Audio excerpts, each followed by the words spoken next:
Hello friends, Sean Patrick Marr here, and I'm beginning an exploration for the next 90 days that I know I really need for myself, and I was inspired by a book that I just listened to yesterday actually, called Rejection Proof.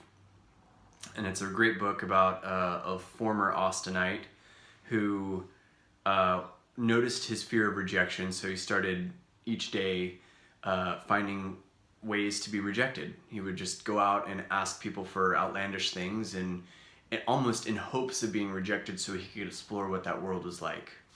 And it was a really inspiring book for me, and it just got me thinking about my own passion and my own exploration of what I want to be doing in the world. And I've been doing beautiful things and I've done lots of amazing things in this life already, and yet there's something about where I am right now that has me questioning it all and really feeling like I'm not sure what it is and what it's supposed to be. And so I realized how much time I've spent working on being heartful and really teaching that aspect of our beingness to be in our hearts more. And yet here I am in this place where I'm struggling to figure this out, and I'm trying to figure out why I don't feel good. Why do I feel sad? Why do I feel off? What's wrong? What's missing, right? And it's not until I realize, oh, I'm totally not in my heart. That's what's wrong, right? That's the thing that's missing, is I'm not being in my heart. So I decided, in kind of honor of this 100-day challenge that he gave himself in this book, I would give myself one. And my challenge is more focused on being in my heart. So there's not some thing that I'm gonna go do necessarily, although I'm gonna explore what calls to me. But the exploration in and of itself is, what is it like to drop fully into my heart and let that guide me every day for the next 90 days. That means only going towards things that inspire me in the moment, that feel really good to me, and that are flowing. And if they're not those things, I'm not gonna do it. And that feels scary to say, that I'm not gonna do that. I'm only gonna let myself go towards the things that feel good and right in the moment.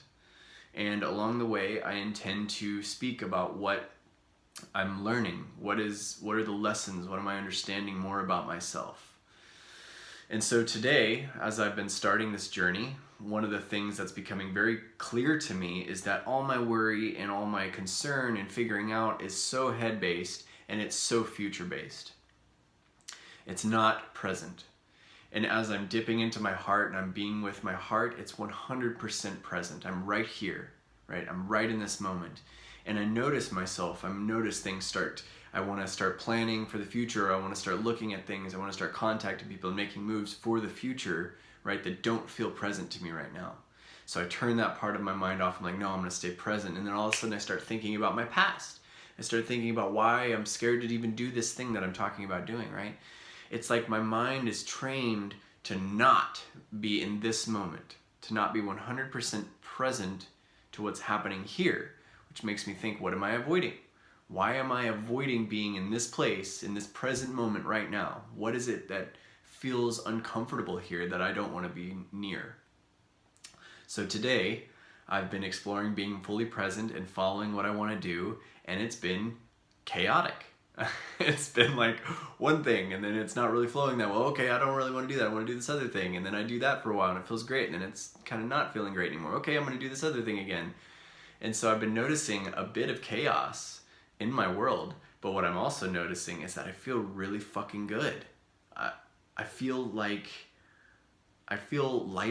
and I feel more alive, and I feel more excited than I have in a while. Even though I'm not really getting anything done, I'm just letting myself experience what I want to experience and go towards whatever feels in full alignment with me in that moment, instead of what I'm supposed to be doing or what I have to be doing, right? I have a project I'm supposed to be working on.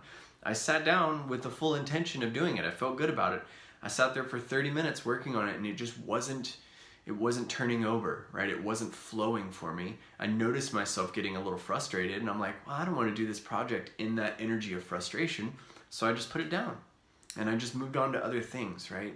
So the thing I'm really learning today, the thing I'm gleaning on day one of this Heartful Human kind of exploration, this Heartful Human challenge for myself, is that the heart is present. It's in the present moment. It's right now. It's not tomorrow. It's not yesterday. It's right here, right now.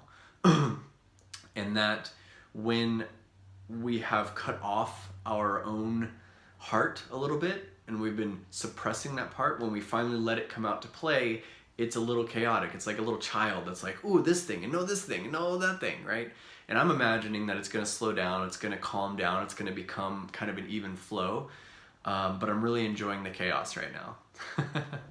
I'm really enjoying being in it. So yeah, my intention is to continue each day making a video exploring what is it like being fully heartful, being a heartful human each day for the next 90 days, exploring what is it like, what is it, how does it impact my world, how does it impact my mood, my business, my play, all the things, how does it impact me and my world and those closest to me when I'm living fully in my heart. I'm really excited for this journey, and I'm really excited for anybody that's interested in joining me on this journey in terms of following or commenting or paying attention, or giving me their own insight in terms of what is it like for you when you're in your heart. You know, how does your world blossom? How does your creativity blossom? How does your world be when you're fully letting yourself drop into your heart and escape the trap that is our mind? Our mind is just so powerfully present in the world today, and what I'm really realizing for myself is it's the trap. It's the place where I get stuck. It's the place where I get locked up. So for me, dropping into my heart, I believe this is going to be powerful, powerful medicine for me, and I'm excited to see what emerges from this. So I'll see you tomorrow.